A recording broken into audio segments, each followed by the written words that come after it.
In the secluded outskirts of Cassin, a town veiled in fog and encircled by the dense woods of the Old North, the Edwards farm stood as a beacon of life amidst the encroaching wilderness. Owned by the Edwards family for generations, the farm had nourished them well, but recent times had seen a decline that mirrored the family's dwindling spirits. The once lush fields lay barren, and the animals, fewer each season, seemed to vanish without trace or reason. Jacob Edwards, the youngest of the kin, returned to Cassin after a decade in the city. His arrival was marked by a chilling wind that swept through the town, whispering of omens and forgotten tales. Greeted by his elder sister, Eliza, and their father, George, Jacob sensed a profound unease that hung heavy in their eyes. "You shouldn't have come back," his father said under his breath, but the warning was cut short by Eliza's forced smile and a change of topic. That night, as the wind howled like mournful specters at the window, Jacob lay in his childhood room, the walls creaking with the burden of secrets. The air was thick with the scent of damp wood and old earth, a smell that reminded him of the basements and hidden places of the world, places that should remain unseen. Days slipped into nights, and Jacob began to explore the far reaches of the property, places he had roamed as a child. It was during one such exploration, deep in the twisted groves at the edge of their land, that he stumbled upon the ruins of what seemed to be an old shed. The structure was suffocated by overgrowth, its wood rotten and whispering of decay. As he approached, a chill danced up his spine, and the air grew inexplicably cold. Inside, the darkness seemed alive, pulsating with a silent heartbeat that resonated with his own. The ground was scattered with old bones, animal and perhaps others. Symbols, unnervingly familiar yet unplaceable, were carved into the inner walls, covered partially by an old top. That evening, over dinner, Jacob mentioned his find. His father's hand trembled, causing his fork to clatter against the plate. "We don't go there," he muttered, eyes dark with a mix of fear and anger. "Some things are better left alone." Driven by a mix of defiance and curiosity, Jacob returned to the shed the following day. As he pulled away the top, a makeshift altar lay beneath, a top which sat an ancient book bound in what appeared to be leather but felt far too coarse and cold. The moment his fingers brushed against its cover, the wind rose, a scream tearing through the trees, as if protesting his touch. Ignoring the visceral fear clawing at his gut, Jacob opened the book. The pages were filled with archaic script and disturbing illustrations that depicted grotesque rituals and offerings to something referred to only as the Devourer. The name alone seemed to echo through the woods, carried by the wind. Each night thereafter, Jacob was plagued by nightmares. He saw his family's farm withering under the shadow of a colossal, formless entity that seemed to consume the light itself. The animals screamed into the void as they were swallowed by an unseen force, and the fields rotted with each passing second. Confiding in Eliza, Jacob learned of the legend of the farm eater, a malevolent spirit said to prey upon those who disturbed its slumber. It was a tale their grandfather had often spoken of, a warning wrapped in a bedtime story. "We need to leave," Eliza insisted, but Jacob was determined to uncover more. He believed understanding the force haunting them was their only chance to fight it. Delving deeper into the book, he discovered a ritual believed to appease the Devourer, requiring an offering placed at the heart of the farm during the new moon. As the new moon approached, tensions rose. Shadows seemed to stretch and twist, whispering in indecipherable tongues. The animals grew restless, and even the plants seemed to recoil as if in pain. Jacob prepared for the ritual, uncertain of its outcome but desperate to save his home. On the night of the ritual, the air was static, charged with a palpable dread. Jacob, Eliza, and their father stood at the designated spot, the old shed visible in the distance, a dark silhouette against the moonlit sky.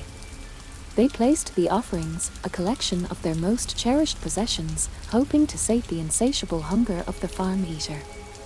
As they recited the words from the ancient book, the ground trembled, and a deep growl rolled across the fields. A dense mist began to rise, enveloping them, obscuring their vision. They could feel the presence of something ancient and terrible drawing near, its hunger vast and void-like. The air was thick, and Jacob felt as if every breath he took was laboured, filled with the taste of ancient earth and decay.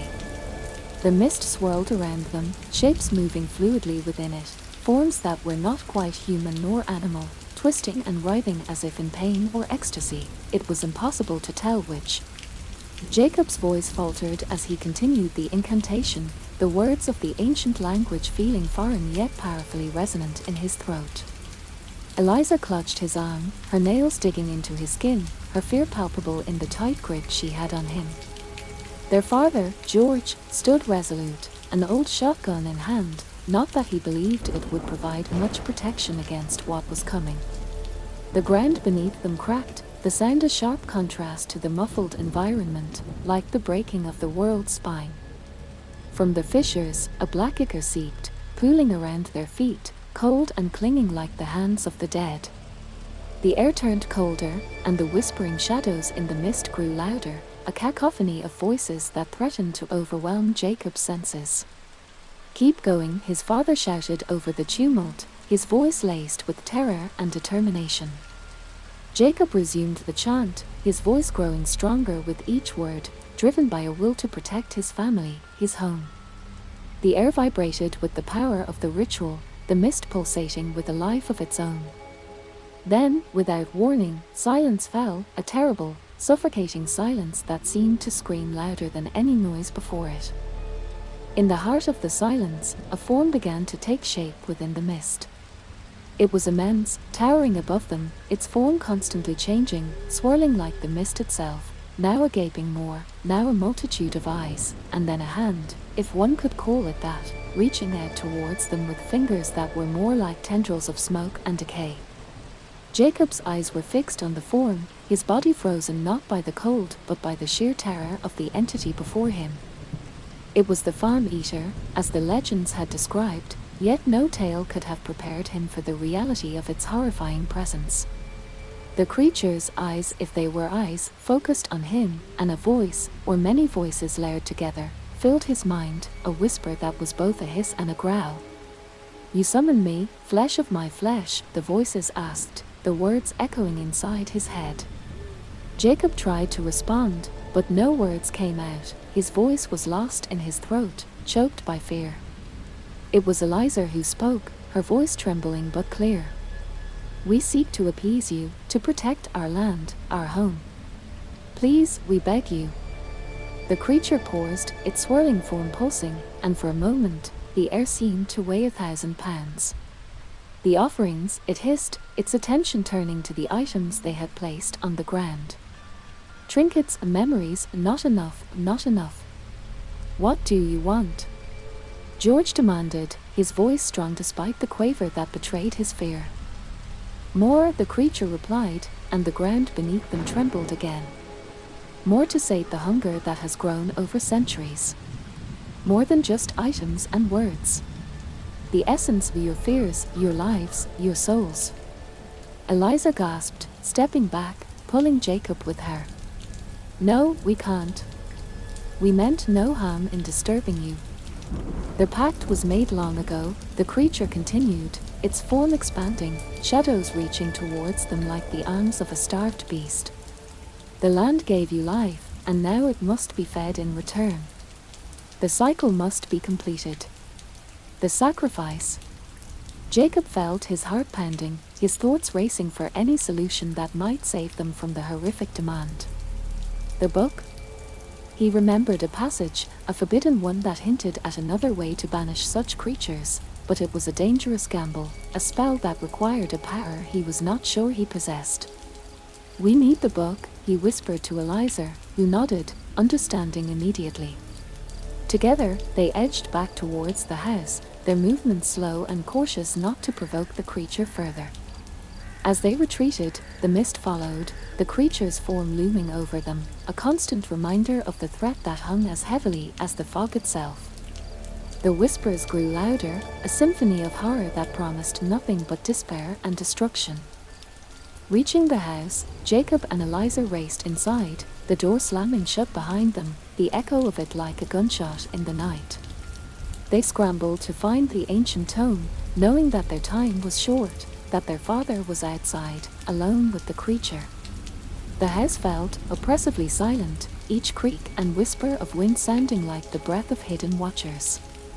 Their frantic search led them to the dusty, forgotten corners of the attic, where the book had been initially found.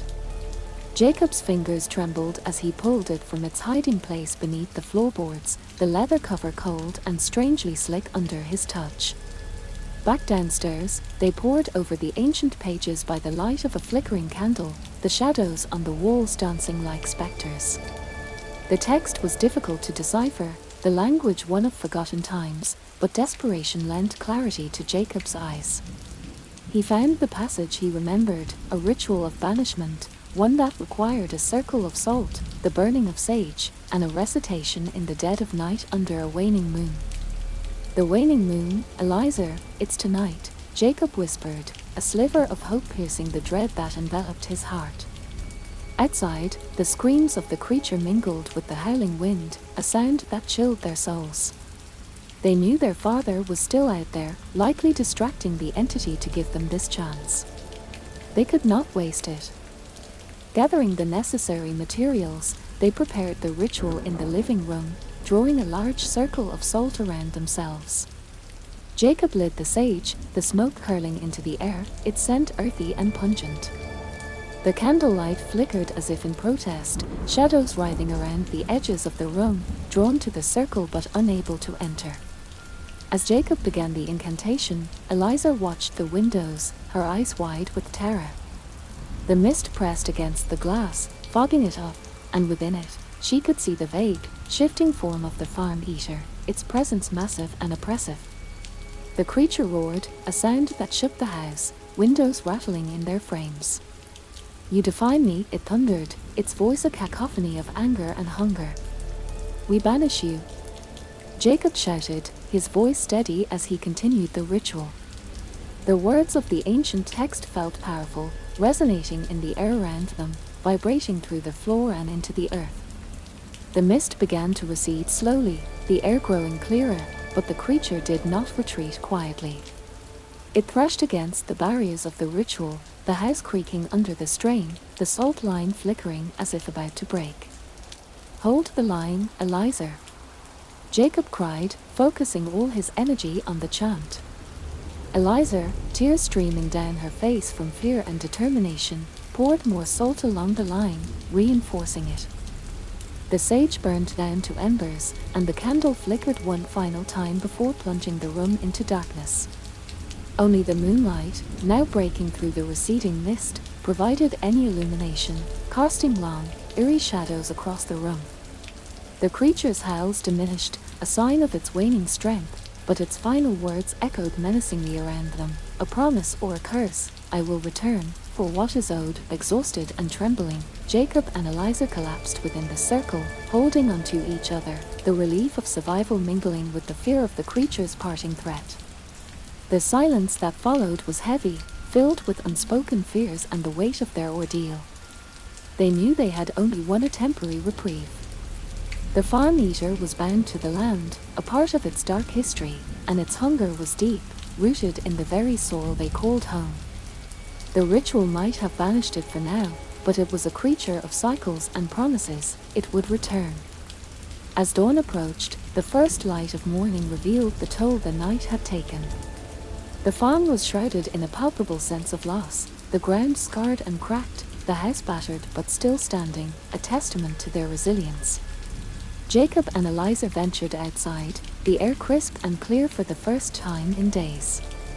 They found their father by the old shed, exhausted but alive, his shotgun discarded on the ground. The three of them embraced, a family united by blood and trials, their bonds strengthened by the horrors they had faced together. Yet, as they looked out over their land, the beauty of the dawn could not completely dispel the shadow that lingered in their hearts. The knowledge that the peace was only temporary weighed heavily on them. They would need to prepare, to find a way to end the cycle once and for all. But that was a task for another day. For now, they had survived, and that was enough. As they returned to the house, the first rays of sunlight piercing the lingering mists, a new determination settled in their hearts. They would not be victims of their own land's dark appetites. They would fight, and they would find a way to break the cycle. As the days passed, the Edwards family set about repairing the damage to their farm, but the peace was superficial. Beneath the routine of daily chores and rebuilding, each of them carried the burden of the night's events, the fear that the creature's return was inevitable. The farm eater's parting words haunted them, a whispered threat that seemed to echo from the very soil of their land. Jacob, unable to shake the dread, delved deeper into the ancient book. The text was cryptic, filled with passages that twisted and turned upon themselves, hiding their meanings in shadows as deep as those cast by the creature. Among these convoluted writings, he found references to the original pact made with the farm eater, a pact that promised bountiful harvests and protection for the land in exchange for sacrifices that went beyond the earthly and material. "It asks for more than we can give without losing ourselves," Jacob murmured to Eliza one evening as they sat in the dim light of the kitchen, the ancient book open between them. "There has to be another way to end this." Eliza, her face lined with worry, nodded. "We need help, Jacob. This is beyond us, beyond any normal understanding of nature. We should seek out those who have dealt with such things before." Determined, they decided to contact an old friend of their grandfather's, a man known in their childhood stories as Crazy Pete.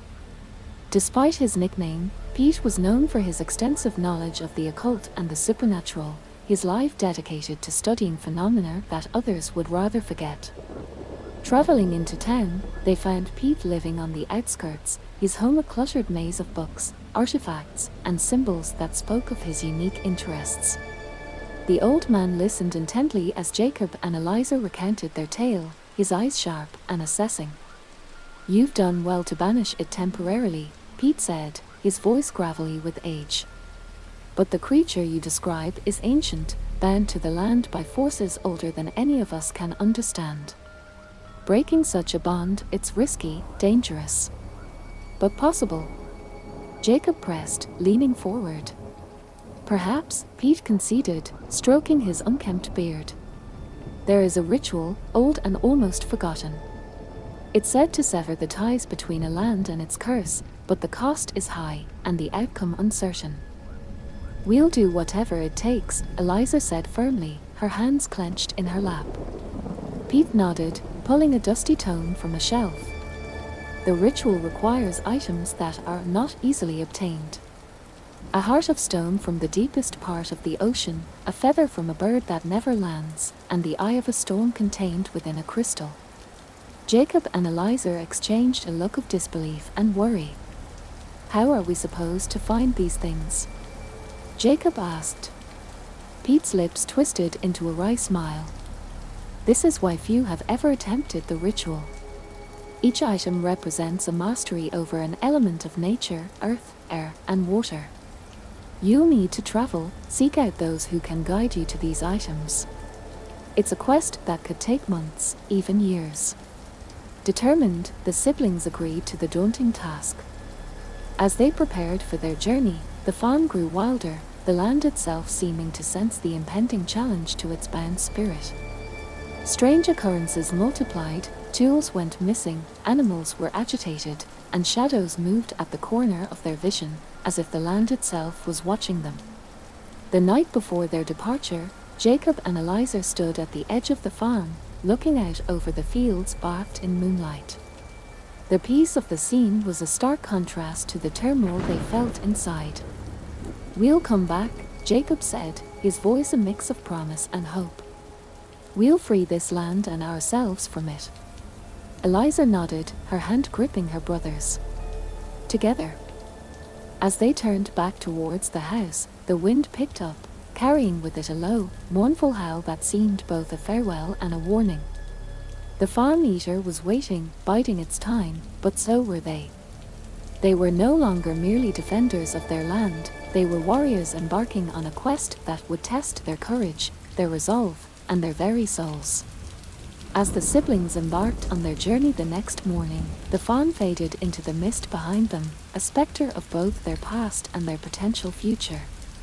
The road ahead was uncertain, fraught with challenges they could scarcely imagine, but their determination was as solid as the ground beneath their feet. The quest for the items would take them to distant corners of the earth, each step a move in a deadly game of chess with nature itself. But every journey begins with a single step, and theirs was no different. With the dawn breaking over the horizon, casting long shadows behind them, Jacob and Eliza headed towards their first destination, the coast, where the heart of stone awaited, deep beneath the tumultuous waves.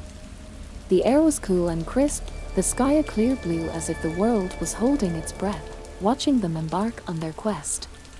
Little did they know, the challenges ahead would be unlike any they had faced before, each step forward a dance with danger, each item a puzzle wrapped in an enigma. But they were ready, or as ready as they could be, driven by the need to protect their home, their family, and their future. The road was long, the shadows deep, but the fire within them burned bright, a beacon against the darkness that awaited. The story of their quest, however, is a tale for another time. The journey was grueling, testing Jacob and Eliza's resolve with every mile they traversed. Their first destination was the coast, where legend spoke of a cave that plunged into the deepest part of the ocean. Here, they were told, lay the heart of stone, an artifact of such rarity that many believed it to be just a myth. After weeks of travel, facing natural and supernatural obstacles, the siblings arrived at the coastal town rumored to house the entrance to this underwater cavern. The locals were tight-lipped, superstitious, and wary of strangers, especially those who came asking about the cave. With persistence and a bit of luck, Jacob and Eliza managed to earn the trust of an old fisherman, who agreed to guide them to the cave. Under the cover of night, they set off, the sea ominously calm. As they reached the cave, the fisherman whispered a warning: the sea doesn't give up her treasures easily. The descent into the cave was perilous. The path was slippery and steep, the sound of the roaring sea echoing against the stone walls, a constant reminder of the power of nature they were challenging. Deep inside, they found the heart of stone, glowing faintly with an ethereal light. Grabbing the artifact required a leap of faith, literally, as Jacob had to dive into a pool that formed a gateway to an underwater chamber. The moment he emerged with the artifact, the cave began to tremble, as if the sea itself was angry at being robbed. They barely escaped, the entrance collapsing just as they reached the boat. Next, they traveled to the high mountains of an ancient land where the birds were said to soar so high they never touched the earth. Here, they sought the feather of a bird that never lands. This part of their quest took them to dizzying heights, where the air was thin and the paths treacherous. They spent days watching the skies, waiting for a glimpse of the mythical bird. It was Eliza who finally spotted it, a magnificent creature with wings that shimmered against the sunlit sky. Catching such a creature required cunning and incredible patience. They set traps baited with charms and spells, all the while battling the harsh elements and warding off predatory creatures both normal and magical. When they finally captured the bird, it was with a sense of awe. The feather they took shimmered with a light that seemed to pulse with life, and as soon as it was plucked, the bird took flight again, disappearing into the clouds.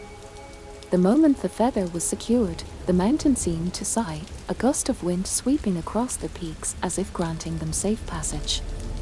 Their final destination was the heart of a tempest, to capture the eye of a storm contained within a crystal. This brought them to the storm-ridden isles of the outer reaches, where storms raged more days than not.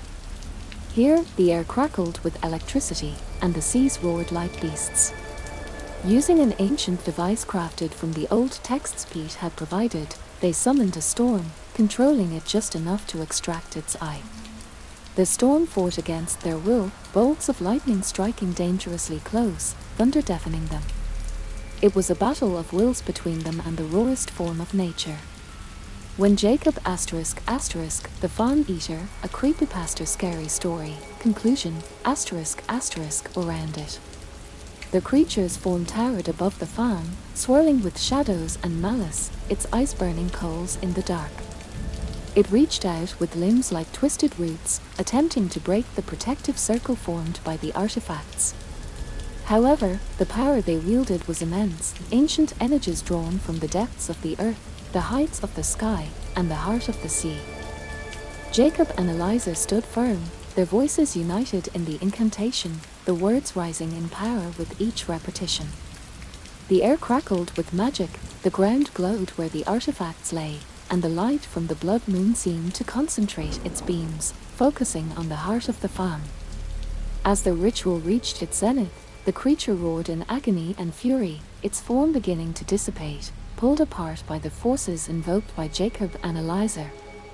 It was a battle of wills on a cosmic scale, a struggle between the primal force of the creature and the determined resolve of the siblings. "Return to the void that spawned you," Jacob shouted, his voice booming across the fields, carried by the winds of the storm they had controlled. "We reclaim this land, not with hatred, but with respect for its true nature," Eliza added, her voice clear and resonant. The creature's form shattered, a final scream echoing into the night, a sound of defeat and despair that faded into a whisper and then into nothing. The artifacts pulsed one last time, their light bright and blinding, before dimming, their power spent. Silence fell over the farm, deep and complete. The blood moon still hung in the sky, now observing a scene of peace. The land was still, as if breathing a sigh of relief. Jacob and Eliza, exhausted but elated, collapsed onto the ground, laughing and crying in their overwhelming relief and fatigue.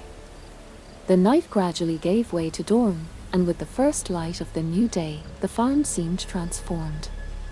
Where once there had been dead fields, now sprouts of green poked through the soil. The air was fresh, clean, as if purified by the night's events.